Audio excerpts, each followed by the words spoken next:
ഇന്ന് നമ്മൾ വന്നിരിക്കുന്നതേ ഒരു കർക്കിടക മാസ ക്ലീനിങ്ങിൻ്റെ ഒരു വ്ളോഗാണ് കേട്ടോ. ഫുൾ ക്ലീനിങ് ഒന്നും കാണിച്ച് നിങ്ങളെ ബോറടിപ്പിക്കുന്നില്ല. നമ്മുടെ പ്ലാന്റ്സ് എങ്ങനെയാണ് നമ്മൾ കർക്കിടക മാസം മെയിൻറ്റെയിൻ ചെയ്യുന്നത്, ക്ലീൻ ചെയ്യുന്നത്, എന്തൊക്കെ കാര്യങ്ങൾ ശ്രദ്ധിക്കുന്നു, അങ്ങനത്തെ കുറച്ച് കാര്യങ്ങളാണ്. ആക്ച്വലി എല്ലാ പ്ലാന്റ് ലവേഴ്സിനും അറിയുന്ന ഒരു കാര്യമാണ്, നമ്മുടെ ഈ ഒരു റെയിനി സീസൺ എന്ന് പറയുന്നത് നമുക്ക് ഭയങ്കര ബുദ്ധിമുട്ടുള്ള ഒരു കാര്യം തന്നെയാണ്, സൺലൈറ്റ് കിട്ടാൻ. ഇപ്പം നിങ്ങൾക്ക് അവിടെ എങ്ങനെയാണെന്ന് അറിയില്ല, നമുക്കിവിടെയൊക്കെ ഒരു 2-3 ആഴ്ചയായിട്ടോ ഒരു സൺലൈറ്റൊക്കെ വന്നിട്ട് അപ്പോൾ ചെടികൾക്കൊക്കെ ഓരോരോ പ്രശ്നങ്ങൾ കാണിച്ചു തുടങ്ങി.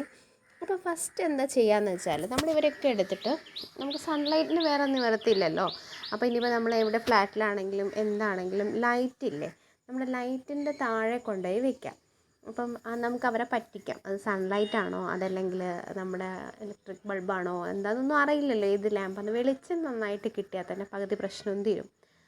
പിന്നെ ഈ ഒരു റെയിനി സീസൺ ആകെയുള്ള അഡ്വാൻറ്റേജ് എന്താണെന്ന് വെച്ചാൽ, കുറേ സാധനങ്ങൾ നമുക്ക് റീപ്ലാന്റ് ചെയ്യാൻ പറ്റിയൊരു ടൈമാണ്. റീപ്ലാന്റ് ചെയ്താലും നമ്മളത് മഴയത്ത് വെക്കാൻ പാടില്ല. പിന്നെ ഇത്തവണ നമ്മൾ ക്ലീൻ ചെയ്യുമ്പം ഫാസ്റ്റ് ക്ലീനിങ് ആണ് കേട്ടോ. ഞാനത് ഒരുപാട് ടൈം എടുത്ത് ചെയ്യുന്നത്, ഞാൻ നിങ്ങൾക്ക് ഫാസ്റ്റായിട്ട് അടിച്ചു പോയി കാണിച്ചു തരാം ചെയ്യുന്നത്. ഇതുപോലെയുള്ള വൈറ്റ് പോട്ടുകൾ വെക്കുന്നവർ ശ്രദ്ധിക്കുക. ഇത് നമ്മൾ ഫ്രീക്വൻ്റ്ലി, അതായത് മാസത്തിലൊരു തവണ തുടച്ചാലും മതി. അങ്ങനെ നമ്മൾ തുടച്ചു പോയിട്ടില്ലെങ്കിൽ ഇതിന് സ്റ്റെയിൻ പിടിക്കും. ആ ഒരു ചളി പിടിച്ചു കഴിഞ്ഞാൽ ഇതിന്ന് പോകാൻ ബുദ്ധിമുട്ടാണ്. അപ്പോൾ നമ്മൾ ഗ്ലാസ് ക്ലീനർ ഇല്ലേ, ഗ്ലാസ് ക്ലീനർ ഇല്ലാന്നുണ്ടെങ്കിലും കുഴപ്പമില്ല, കുറച്ച് ഷാമ്പുവോ എന്തെങ്കിലും ഉണ്ടെങ്കിൽ അത് ഒരു കുറച്ച് വെള്ളത്തിൽ ഇട്ടിച്ചിട്ട് ഒരു തുണി കൊണ്ട് അത് വൈപ്പ് ചെയ്തിട്ട് എടുത്തിട്ട് വേറൊരു തുണി കൊണ്ട് നനച്ച് നന്നായിട്ട് തുടച്ചെടുത്താലും മതി. ഇതൊക്കെ വല്ലപ്പോഴും ചെയ്താൽ മതി. ഇടയ്ക്കിടയ്ക്ക് ഇങ്ങനെ നോർമലി തുടച്ചു പോകുന്ന ആൾക്കാരാണെങ്കിൽ ഇതുപോലെ ഇങ്ങനെ തുടച്ച് പോയാൽ മതി. അപ്പോൾ പഴയ ആ ഒരു ഷൈനിങ് നമുക്ക് മെയിൻറ്റെയിൻ ചെയ്യാൻ പറ്റുള്ളൂ. ഈ പോട്ട് കണ്ടോ, ഈ പോട്ടിനൊരു കഥയുണ്ട് പറയാനേ. ഇതിൽ നമ്മുടെ കിണറിലൊരു ഫേണ്, നല്ല ഭംഗിയുള്ളൊരു ഫേണ്, ഞാനതിനെ വിട്ടില്ല, എടുത്തിട്ട് 2 കുഞ്ഞു പോട്ടിൽ നട്ടു. പക്ഷേ കിണറിൽ ഒരു ഹാബിറ്റാറ്റ് അല്ലല്ലോ നമ്മുടെ ഈ ഒരു കരയിലേക്ക് വരുമ്പോഴത്. അപ്പോൾ അതിന് സർവൈവ് ചെയ്യാൻ പറ്റാത്തതുകൊണ്ടാണോ എന്നറിയില്ല, കംപ്ലീറ്റ് ഒഴിഞ്ഞു പോയി, അത് ഉണങ്ങിപ്പോയി. അപ്പോൾ ഞാനതിനെ കട്ട് ചെയ്ത് ഒഴിവാക്കാൻ വേണ്ടിയിട്ടാണ് നേരത്തെ തിരിച്ചു മറിച്ച് നോക്കിയത്. അപ്പം നോക്കുമ്പോൾ ഒരു കുഞ്ഞു പുതിയ ഒരു പ്ലാന്റ് അതിന് വരുന്നുണ്ട്. അപ്പം നമ്മുടെ ഒരു ഹോപ്പാണല്ലോ. യൂഷ്വലി ഏത് പ്ലാന്റ് ഉണങ്ങിപ്പോയാലും ബൾബ് മാത്രമായാലൊക്കെ ഞാൻ കുറച്ച് നാൾ അങ്ങനെ വെച്ചേക്കും, അതൊന്ന് പുതിയത് വരുന്നുണ്ടോ എന്നുള്ളൊരു ഹോപ്പുമായിട്ട്. ഇത്തവണയും അതുപോലെ തന്നെ അതവിടെ ഒരു ഹോപ്പായിട്ട് നിൽക്കട്ടെ. ഇവൻ ആൾ കുട്ടപ്പനായിട്ടുണ്ട് കേട്ടോ. ഈ ബട്ടർഫ്ലൈ പ്ലാന്റിൻ്റെ പോട്ട് കണ്ടില്ലേ, അത് ആ ഒരു ഭയങ്കര സ്മൂത്ത് ആയിട്ടുള്ള ലീവ്സ്, ആ പെറ്റൽസ് ആണല്ലോ, ആ ഒരു നമ്മുടെ ഒരു വയലറ്റ് കളറിൽ കാണുന്നത്, പർപ്പിൾ കളറിൽ കാണുന്നത്, അത് താഴെ വീണിട്ട് ആ പോട്ടിൻ്റെ മുകളിൽ ഇങ്ങനെ സ്റ്റെയിൻ ആവും. അപ്പോൾ അതൊക്കെ നന്നായിട്ട് തുടച്ച് വൃത്തിയാക്കിയിട്ടില്ലെങ്കിൽ അത് പിടിച്ചു പോവില്ല കേട്ടോ. ഏതൊരു പ്ലാന്റിനും അതിൻ്റെ ഒരു കറ ഉണ്ടാവുമല്ലോ. അപ്പം ഇതൊക്കെ ഫുള്ളി ഞാൻ ഈ ഒരു തുണിയാണ് എടുത്തതെങ്കിലും തുണി മറച്ചും തിരിച്ചും എടുത്തിട്ടുണ്ട്. ഒരു കോട്ടൺ മുണ്ടിൻ്റെ കഷ്ണമാണ് എടുത്തിട്ടുള്ളത്. അതൊരു സൈഡ് നനഞ്ഞതും ഒരു സൈഡ് നനയാത്തതുമാണ്, അതാണ് നിങ്ങൾക്ക് ഡബിൾ ഷെയ്ഡായിട്ട് കാണുന്നത്. പിന്നെ വേനൽക്കാലത്ത് ഇത് ക്ലീനിങ് ഭയങ്കര സുഖമാണ് കേട്ടോ. നമ്മളൊരു സൈഡ് തുടച്ച് ക്ലീനാക്കി വരുമ്പോൾ തന്നെ അടുത്ത സൈഡ് ഉണങ്ങും. അപ്പോൾ നമുക്ക് ആ പോട്ട് അങ്ങോട്ട് വെച്ചാൽ മതി.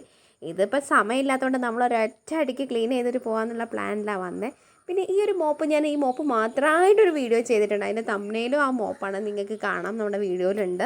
അത് ഭയങ്കര യൂസ്ഫുള്ളാണ് കേട്ടോ. നമുക്ക് യൂഷ്വലി നമ്മൾ മോപ്പ് കൊണ്ട് തുടയ്ക്കുമ്പോൾ മുടി, പൊടി, ഇതിൻ്റെയൊക്കെ എന്തെങ്കിലുമൊക്കെ കുടുങ്ങിക്കഴിഞ്ഞാൽ, പേപ്പർ കഷ്ണമൊക്കെ കുടുങ്ങിയാൽ നമുക്ക് കിട്ടാൻ ഭയങ്കര ബുദ്ധിമുട്ടാണ്. ഇതിനങ്ങനത്തെ ഒരു പ്രശ്നവും ഇല്ല. ഇത് ഡ്രെയിൻ ചെയ്ത് പോകുമ്പോൾ ആ വെള്ളത്തിൻ്റെ അടിയിൽ പോയിട്ട് സെറ്റിലായിക്കോളും. നമ്മളിങ്ങനെ ആക്കുന്നുണ്ടല്ലോ, ഡ്രെയിൻ ആക്കുന്നുണ്ടല്ലോ ആ പ്രോസസ്സിൽ. അതുകൊണ്ട് തന്നെ നമുക്കത് ഭയങ്കര ഈസി ആയിട്ട് നമുക്ക് മെയിൻറ്റെയിൻ ചെയ്യാൻ പറ്റുന്ന, ക്ലീൻ ചെയ്ത് പോകാൻ പറ്റുന്ന, ടൈം കുറച്ച് മതി, അങ്ങനത്തെ ഒരു മോപ്പാണിത്. എല്ലാ പോർഷനിലേക്കും എത്തും. അങ്ങനെയാണ് നമ്മുടെ കയ്യിൽ ഫിലോഡെൻഡ്രോണിൻ്റെ കുറേ പ്ലാന്റ്സ് ഒക്കെ അടിപൊളിയായിട്ട് വരുന്നുണ്ട്. ഇവർക്കൊക്കെ ന്യൂട്രിയൻസ് ഒക്കെ കൊടുക്കാനുള്ള സമയമായി. പിന്നെ കുറേ പോട്ടുകൾക്ക് പ്രശ്നമുണ്ട് കേട്ടോ, ചെറുതായിട്ട് ഈ ഉറുമ്പൊക്കെ മുട്ടയിട്ടിട്ട് വരുന്നുണ്ട്, അതിൻ്റെ കൂടൊക്കെ ഉണ്ടാക്കിയിട്ട് വരുന്നുണ്ട്. അപ്പോൾ കത്തി വെച്ച് ഞാൻ മെല്ലെ ഇളക്കി നോക്കിയപ്പം കുറേ പ്രാണികളൊക്കെ അതിൻ്റെ അകത്തുണ്ട്. ഇതൊക്കെ ഈ ഒരു സൺലൈറ്റ് തീരെ പറ്റാത്തതിൻ്റെ പ്രശ്നമാണ്, ചൂടില്ലല്ലോ. അപ്പം അതൊക്കെ എടുത്ത് ക്ലീൻ ആക്കണമെങ്കിൽ എനിക്ക് ആ ഒരു പോട്ട് കംപ്ലീറ്റ്ലി മാറ്റി അതിൽ പെർലൈറ്റോ അല്ലെങ്കിൽ നമ്മുടെ യൂഷ്വലി കാൽഷ്യം കാർബണേറ്റ്, നമ്മുടെ ചുണ്ണാമ്പിൻ്റെയോ അങ്ങനെ കുമ്മായമില്ലേ, അതൊക്കെ മിക്സ് ചെയ്ത് കുറച്ച് നാൾ വെയിറ്റ് ചെയ്ത് അടുത്തത് മിക്സ് ചെയ്തൊക്കെ ഇതാക്കണം. അപ്പം മഴയത്ത് ഒരു രക്ഷയില്ല, നിങ്ങൾ കണ്ടില്ലേ, കണ്ടിന്യൂസ് മഴയാണ്. അപ്പം മഴ കഴിയാൻ വേണ്ടി ഞാനും വെയിറ്റ് ചെയ്ത് നിൽക്കാം. ഒരാഴ്ചത്തെ ഗ്യാപ്പ് കിട്ടിയാൽ മതി കേട്ടോ. ഒരാഴ്ച അത്യാവശ്യം നല്ല വെയിലുള്ളതാണെങ്കിൽ നമ്മുടെ എല്ലാ പോട്ടുകളും നമുക്ക് ഒരേ ടൈം മണ്ണ് ഒരുമിച്ച് നമ്മൾ സെറ്റ് ചെയ്ത് കഴിഞ്ഞാൽ പിന്നെ നമുക്ക് അതുപോലെ തന്നെ ക്ലീൻ ആക്കാം. മുന്നേയൊക്കെ വീഡിയോയിൽ പറയുന്ന പോലെ തന്നെ പ്ലാന്റിൻ്റെ റൂട്ട് കഴുകി വൃത്തിയാക്കിയിട്ട് വേണം പുതിയ പ്ലാന്റിങ് സിസ്റ്റത്തിലേക്ക് നമ്മൾ പ്ലാന്റ് ചെയ്യാൻ വേണ്ടിയിട്ട്. എന്നാൽ പിന്നെ ആ ഒരു പഴയതിൽ എന്തെങ്കിലും ഉണ്ടെങ്കിൽ അണുക്കളോ എന്തെങ്കിലും പ്രശ്നങ്ങളൊക്കെ ഉണ്ടെങ്കിൽ അത് പുതിയതിലേക്ക് വരില്ല. പിന്നെ ലീവ്സിൻ്റെ കാര്യങ്ങളൊക്കെ ആണെങ്കിൽ ആ ഒരു ഷൈനിങ്, ഇൻഡോർ പ്ലാന്റിന് ഷൈനിങ് വേണമെങ്കിൽ നമ്മുടെ ആ വേപ്പെണ്ണ ഉണ്ടല്ലോ, നീം ഓയിൽ, അത് തെളിച്ച് കൊടുത്തു കഴിഞ്ഞാൽ, അല്ലെങ്കിൽ വലിയ ലീഫൊക്കെ ഉള്ള പ്ലാന്റ് ആണെങ്കിൽ ജസ്റ്റ് തുടച്ചു കൊടുത്താൽ നല്ല ഷൈനിങ് ഉണ്ടാവും. ഞാൻ നിങ്ങളെ ഈ ഒരു വീഡിയോയിൽ കാണിക്കുന്നുണ്ട്, നല്ല എക്സ്പെൻസീവ് ആയിട്ടുള്ളൊരു പ്ലാന്റ് ഉണ്ട്. പൊതുവേ ഈ എക്സ്പെൻസീവ് ആയിട്ടുള്ള പ്ലാന്റ്സിൻ്റെ ഗ്രോത്തും കുറവായിരിക്കും, അതുകൊണ്ടാണ് അവർ എക്സ്പെൻസീവ് ആവുന്നതെന്ന് തോന്നുന്നു. അഡാപ്റ്റ് ചെയ്യാനൊക്കെ കുറച്ച് ബുദ്ധിമുട്ടായിരിക്കും. അങ്ങനെ ഞാൻ ഒരുപാട് നാൾ മുന്നേ വാങ്ങിയതാണ്. ആ ഒരു പ്ലാന്റ് അവിടെ അങ്ങനെ തന്നെ നിൽക്കുന്നുണ്ട്. അതിനൊരു പ്രത്യേകമായിട്ടുള്ളൊരു നൂല് പരുവത്തിലൊരു സാധനം വന്നിട്ടുണ്ട്, അതെന്താണെന്ന് എനിക്ക് മനസ്സിലായിട്ടില്ല. ഇത് നമ്മുടെ റബ്ബർ പ്ലാന്റാണ്. നമ്മൾ വാങ്ങിയതിനേക്കാളും വലിപ്പം വെച്ചു കേട്ടോ.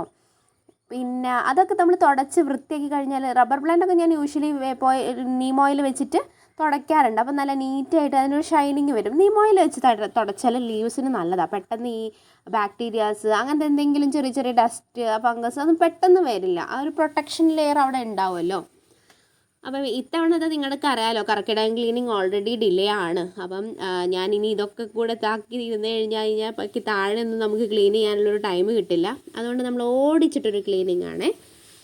ഇതിൻ്റെ ലീഫൊക്കെ തുടച്ച്, ഏത് ലീഫാണെങ്കിലും തുടയ്ക്കുമ്പോൾ അതുപോലെ കട്ടിയില്ലാത്ത ലീഫുകൾ തുടയ്ക്കുമ്പോൾ മെല്ലെ വേണം ചെയ്യാൻ. ഇപ്പോൾ ZZ പ്ലാന്റിനൊന്നും നമുക്ക് പ്രശ്നമില്ല, അതൊക്കെ അത്യാവശ്യം കട്ടിയുള്ള പ്ലാന്റാണ്. അതുപോലെ തന്നെ റെയിനി സീസൺ അത്ര നല്ലതല്ല കേട്ടോ ZZ പ്ലാന്റിനൊക്കെ പറ്റുമെങ്കിൽ നിങ്ങളൊക്കെ വെയിൽ കൊള്ളിക്കുക. അതല്ല എന്നുണ്ടെങ്കിൽ ഇപ്പം നമുക്ക് റീപ്ലാന്റ് ചെയ്യാൻ പറ്റിയൊരു ടൈമാണ് ZZ പ്ലാന്റിൻ്റെ ലീഫ് എടുത്തിട്ട്. അധികം നമുക്ക് വെയിൽ, അതായത് സൺലൈറ്റ് പറ്റുന്ന സ്ഥലം, അതല്ല നമുക്ക് റെയിന് പറ്റാത്തൊരു സ്ഥലം. ഇപ്പം റെയിന് പറ്റാത്തൊരു സ്ഥലത്താണെങ്കിൽ അവിടെ വെക്കുകയാണെങ്കിൽ ചെറിയ കുഞ്ഞു കുഞ്ഞു പോട്ടിലൊക്കെ ആയിട്ട് ഇല കുഴിച്ചിട്ടുണ്ടെങ്കിൽ നമുക്ക് റൂട്ട് വരാൻ പറ്റിയൊരു ടൈമാണിത്. വെള്ളം അധികം പറ്റില്ല. ZZ പ്ലാന്റിന് പൊതുവേ ഒരു അധികം വെള്ളം പറ്റാത്തൊരു പ്ലാന്റാണ്. വെള്ളം കുറയുന്നതാണ് നല്ലത്. നമുക്ക് ന്യൂട്രിയൻസ് ഒക്കെ കൊടുക്കാൻ പറ്റിയൊരു ടൈമൊക്കെ തന്നെയാണ്. പക്ഷേ റെയിനിൽ നമ്മൾ എന്ത് കൊടുത്തിട്ടും കാര്യമില്ല. റെയിനിൽ നമ്മൾ എന്ത് കൊടുത്താലും അതങ്ങനെ വെള്ളത്തിൽ ഒലിച്ച് പോവുകയുള്ളൂ. പിന്നെ നമ്മുടെ നോർമൽ സ്റ്റിക്കി ആയിട്ടുള്ള, അതായത് വുഡൻ ആയിട്ടുള്ള പ്ലാന്റ്സ് മാത്രമാണ് എപ്പോഴും സേഫ് ആയിട്ടുള്ളത്, മഴയിൽ ഒരുപാട് സമയം നിൽക്കുന്നത്. ഞാൻ ഈ വീഡിയോയിൽ അതുപോലെ തന്നെ ഇത് കംപ്ലീറ്റ് ക്ലീൻ ചെയ്ത് അറേഞ്ച് ചെയ്ത് നിങ്ങളെ കാണിക്കുന്നുണ്ട്. കൂടാതെ എൻ്റെ ഒരു യൂട്ടിലിറ്റി ബാൽക്കണി ഞാൻ നിങ്ങളെ കാണിക്കുന്നുണ്ട് കേട്ടോ. എനിക്കവിടെ നല്ലൊരു ഗാർഡൻ സെറ്റ് ചെയ്യണമെന്ന് നല്ല ആഗ്രഹമുണ്ട്. അങ്ങനെ ഒരു സ്പേസും കൂടെ ഞാൻ കാണിക്കാം. ഇവിടെ നമുക്ക് 3 ബാൽക്കണിയാണ് ഉള്ളത്. അത് 2 ബാൽക്കണി നമ്മൾ ഓൾറെഡി പ്ലാന്റ്സ് ഫില്ല് ചെയ്തു. ഒരു ബാൽക്കണി നമ്മൾ ഓൾറെഡി കുഞ്ഞു കുഞ്ഞു പ്ലാന്റ്സ് നമ്മൾ എന്തെങ്കിലും അസുഖം വന്നതിനെ മാറ്റി വെക്കാനും അതുപോലെ തന്നെ പുതിയത് പിടിപ്പിക്കാനൊക്കെ ആയിട്ട് നമ്മൾ മാറ്റി വെച്ചു. ഇനി ഒരു ഓപ്പൺ ആയിട്ടുള്ളൊരു ബാൽക്കണിയും കൂടെ ഉണ്ട്. ആ ബാൽക്കണിയിൽ എനിക്ക് അടിപൊളിയായിട്ട് സെറ്റ് ചെയ്യണമെന്നുണ്ട്, നിങ്ങളെ കാണിച്ചു തരാം ആ ബാൽക്കണി. അത് പക്ഷേ ഫ്രീ ആയിട്ട് നിൽക്കുകയാണ്, പക്ഷേ അതിൻ്റെ 4 ഭാഗത്തും നല്ല ഗ്രീനറിയാണ്. ഇതാണ് കേട്ടോ നമ്മുടെ ഈ ഒരു ബാൽക്കണിയുടെ ലുക്ക്. ഇത് കംപ്ലീറ്റ്ലി നമ്മൾ ക്ലീൻ ചെയ്തിട്ടുണ്ട്. ഞാൻ നിങ്ങളെ ഇപ്പോൾ കാണിച്ചു തരാം കേട്ടോ നമ്മുടെ ആ ഒരു പ്ലാന്റ്. മെജോറിറ്റി പ്ലാന്റ്സും ഞാൻ വാങ്ങിച്ചത് തന്നെയാണ്. ഒരു 90% പ്ലാന്റ്സും നമ്മൾ വാങ്ങിച്ച പ്ലാന്റ്സ് തന്നെയാണ്. എൻ്റെ നല്ലൊരു ഇൻവെസ്റ്റ്മെൻറ്റ് ഇതിലുണ്ട്. പിന്നെ നമുക്ക് മാനസിക ഉല്ലാസമാണല്ലോ, നമ്മൾ സ്മോക്ക് ചെയ്യുന്നോ ഡ്രിങ്ക് ചെയ്യുന്നൊന്നും ഇല്ലല്ലോ. നമ്മുടെ ഒരു അല്പം പൈസ അതിലേക്ക് മാറ്റി വെക്കുന്നുണ്ട്. ഞാൻ അങ്ങനെ വിചാരിക്കുന്ന ഒരാളാണ് കേട്ടോ. അപ്പം നമുക്ക് അങ്ങനെ ഒരു ദുശീലങ്ങളൊന്നും ഇല്ലാത്തതുകൊണ്ട് ആ ഒരു പൈസ നമ്മൾ ഇതിലേക്ക് മാറ്റി വെക്കുന്നു. ഇത് കാണുമ്പോൾ നമുക്കൊരു ഹാപ്പിനെസ്. അതുപോലെ ഞാനിപ്പം കാണിച്ചു തരാം കേട്ടോ നിങ്ങൾ ആ പ്ലാന്റ്. നല്ല ഭംഗിയായിട്ടുള്ള പ്ലാന്റ്. അതായത് ഈ കോർണറിൽ നിൽക്കുന്ന വലിയ ചട്ടിയാണ് ആൾ. നല്ല ഭംഗിയുള്ള ഒരു ലീഫാണ്. പക്ഷേ ലീഫിൻ്റെ അത് കണ്ടോ, അതിൻ്റെ വിടുത്ത് കുറച്ചുകൂടെ വിടുത്തുള്ള ലീഫാണ് കേട്ടോ. ഇനി നമ്മൾ പോകുന്നത് നമ്മുടെ യൂട്ടിലിറ്റി ബാൽക്കണിയിലേക്കാണ്. ഈ ഒരു സ്പേസാണ് എൻ്റെ ആ ഒരു, ഞാനൊന്നും ചെയ്തിട്ടില്ല ഇവിടെ ഫുള്ള് ഡസ്റ്റാണ് ഉണ്ടാവുക. കാരണം അതിൻ്റെ അപ്പുറത്തെ പറമ്പ് ഫുള്ളായിട്ട് മണ്ണ് പിടിച്ച് മണ്ണടിച്ചിട്ട് അങ്ങനെ കിടക്കായിരുന്നു. മഴ പെയ്തപ്പം ഫുള്ള് കാട് പിടിച്ചതാണ്. അവിടെ നിന്ന് ഫുള്ള് പൊടി പാറിയിട്ട് കണ്ടോ, ഇവിടെയൊക്കെ നമ്മുടെ സ്കേർട്ടിംഗ് ഒക്കെ ഫുള്ള് പൊടിയായിട്ടുണ്ട്. പിന്നെ ഈ ഒരു പോർഷനിലേക്ക് അങ്ങനെ നമ്മൾ വരാറില്ല. സോളാറിൻ്റെ മീറ്ററാണ് കാണുന്നത്. താഴെ നമ്മുടെ കിണറാണ്, കോഴിക്കോടും കാര്യങ്ങളൊക്കെയാണ് താഴെയുള്ളത്, നിങ്ങൾക്ക് കാണാം. ഇത് മേലെയുള്ള പറമ്പാണ് കേട്ടോ. അപ്പോൾ ഇവിടുത്തെ ഈ ഗ്രീനറി കണ്ടപ്പോഴാണ് എനിക്കും ഈ ഒരു പോർഷൻ കൊള്ളാം, സൺലൈറ്റും ഇവിടെ അത്യാവശ്യം കിട്ടും, അപ്പോൾ നമുക്ക് ഇവിടേക്കൊന്ന് മാറ്റിയാലോ എന്ന്. ഇത് നമ്മൾ ഓൾറെഡി നമ്മൾ കണ്ട ആ ഒരു സ്കേർട്ടിങ്. എപ്പോഴും നമ്മൾ സ്കേർട്ടിംഗ് ഒക്കെ നമുക്ക് ഈ ഒരു മോപ്പ് കൊണ്ട് കിട്ടും കേട്ടോ. പക്ഷേ എന്നാലും ഈ കോർണറുകളുണ്ടല്ലോ, അവിടെ എപ്പോഴും കുറച്ച് ഡസ്റ്റൊക്കെ ഉണ്ടായിരിക്കും. അതൊക്കെ നമ്മളൊന്ന് തുണി വെച്ച് തുടച്ചെടുക്കുകയാണെങ്കിൽ കുറച്ചും കൂടി നല്ലതാണ്. പിന്നെ നമ്മൾ തന്നെ ഒരാൾ തന്നെ മൊത്തത്തിൽ മെയിൻറ്റെയിൻ ചെയ്യുമ്പം പ്രശ്നമില്ല. കാരണം നമ്മൾ വെള്ളം ഒഴിക്കുമ്പോഴൊക്കെ നമ്മൾ ശ്രദ്ധിച്ച് ഒഴിക്കുമല്ലോ. അല്ലെങ്കിൽ പുറത്തേക്ക് ആകുമ്പോഴൊക്കെ ഭയങ്കര ബുദ്ധിമുട്ടാണ്. വൃത്തിയാക്കി കൊണ്ടിടന്നിട്ടില്ലെങ്കിൽ സ്റ്റെയിന് വരും, ടൈല് കേടാവും. അപ്പം ഇത് അതുപോലെ തന്നെ ലീഫൊന്നും നമ്മൾ അതിലിടില്ല, നമ്മളെല്ലാം കട്ട് ചെയ്തിട്ട് ഒഴിവാക്കുകയാണ് ചെയ്യുക. ഈ അഗ്ലോണിമ എനിക്ക് ബേബി ആൻറ്റി തന്ന പ്ലാന്റ് ആണ് കേട്ടോ. അത് ഞാൻ കുറേ പ്ലാന്റ് ഉണ്ടാക്കിയിട്ടുണ്ട്.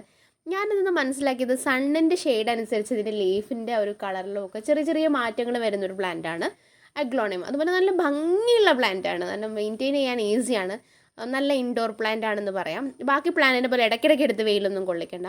ഇവിടെ നിങ്ങൾക്ക് കാണാം അസ്പെരാഗസ്, അതെൻ്റെത് ആ ചട്ടി പോട്ട് നിറയെ ഉറുമ്പ് വന്നിട്ടുണ്ട്, അതിനെ മാറ്റിയെടുക്കണം. അതിനും ഞാൻ വെയിൽ വെയിറ്റിംഗ് ആണ് കേട്ടോ. നമുക്ക് വെയിലിൻ്റെ ഒരു വെയിറ്റ് ചെയ്യുന്നതേ അങ്ങനെ വെയിറ്റ് ചെയ്ത് നിൽക്കുകയാണ്. അപ്പോൾ നിങ്ങൾക്ക് വീഡിയോ ഇഷ്ടമായോ? എന്തെങ്കിലും സജഷൻസോ അതുപോലെ തന്നെ കമൻസോ എന്തെങ്കിലും ഉണ്ടെങ്കിൽ കമൻറ്റ് ചെയ്യുക. വീഡിയോ ഇഷ്ടമായിട്ടുണ്ടെങ്കിൽ നിങ്ങളെ ഫ്രണ്ട്സിനും അതുപോലെ തന്നെ പ്ലാന്റ് ഇഷ്ടമുള്ള ആളുകൾക്കൊക്കെ ഷെയർ ചെയ്ത് കൊടുക്കുക. Thank you for watching. ഇത് പിന്നെ നമ്മൾ ഓപ്പണായിട്ട് കാണിക്കുക. ഞാൻ റൂം ക്ലീനിങ്ങും മറ്റു കാര്യങ്ങളൊന്നും നിങ്ങളെ ബോറടിപ്പിക്കേണ്ടെന്ന് വെച്ചിട്ട് കാണിക്കുന്നില്ല കേട്ടോ. നമ്മളെ പരിപാടികളൊക്കെ കഴിഞ്ഞു, കുറച്ച് മടക്കി വെച്ച തുണിയായിട്ട് നമ്മൾ പോവാണ്, കഴിഞ്ഞു. ഈ ഒരു പോർഷൻ കംപ്ലീറ്റ് ഞാൻ എപ്പോഴും ഇടയ്ക്കിടയ്ക്ക്, അതായത് ഞാൻ എല്ലാ ദിവസവും മേലെ ക്ലീൻ ചെയ്യുന്ന ആളൊന്നും അല്ല കേട്ടോ. Thank you for watching.